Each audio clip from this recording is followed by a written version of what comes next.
নৈৰ সৈতে কটোৱা সময়বোৰ। লুইতৰ পাৰৰ ল'ৰা আমি, উপজা দিনৰ পৰাই দেখি আহিছো নৈখনি।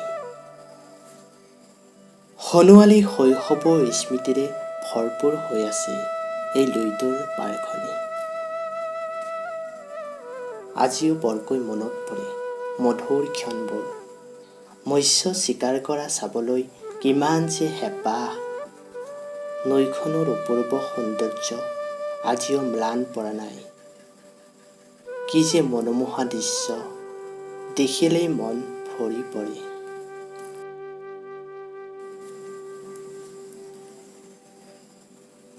পূৰ্বতে লুইতৰ পাৰত কিমান যে মানুহৰ সমাৱেশ, যেন পূজাৰ মেলা বহিছে।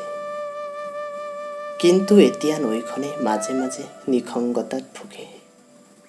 জোনাক নিশা তৰাবোৰৰ সৈতে আলিংগন কৰে।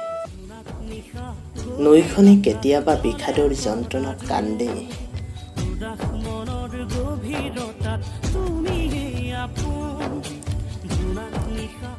ভাল বন্ধুত্বৰ গজালি মেলা সাক্ষী এই নৈখন। শৈশৱৰ পৰা বন্ধুত্ব কি এই নৈখনৰ পৰাই শিকিছো, বুজিছো।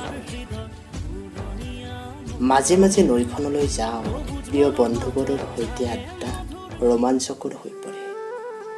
সূৰ্যোদয়ৰ প্ৰভাতী সুৰ কঢ়িয়াই অনা দৃশ্য খুব আনন্দ মনেৰে উপভোগ কৰোঁ।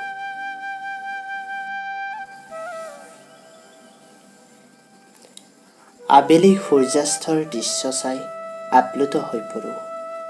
সন্ধ্যা নামি আহে। নৈখনে নিশাৰ আকাশৰ সৈতে কথা পাতে। কিন্তু ক্ৰমান্বয়ে সময়ে সুৰ সলাইছে। এতিয়া প্ৰকৃতিৰ ৰমীয়া সুৰক অৱহেলা কৰিবলৈ ল'লে সকলোৱে।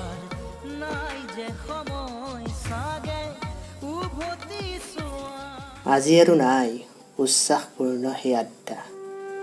যান্ত্ৰিকতাপূৰ্ণ আধুনিকতাক খোজ দিছে সকলোৱে। এতিয়া সকলো আবদ্ধ নিজ কোঠালিত, এণ্ড্ৰইড মোবাইলৰ জগতত। তাতেই সকলো সীমাবদ্ধ।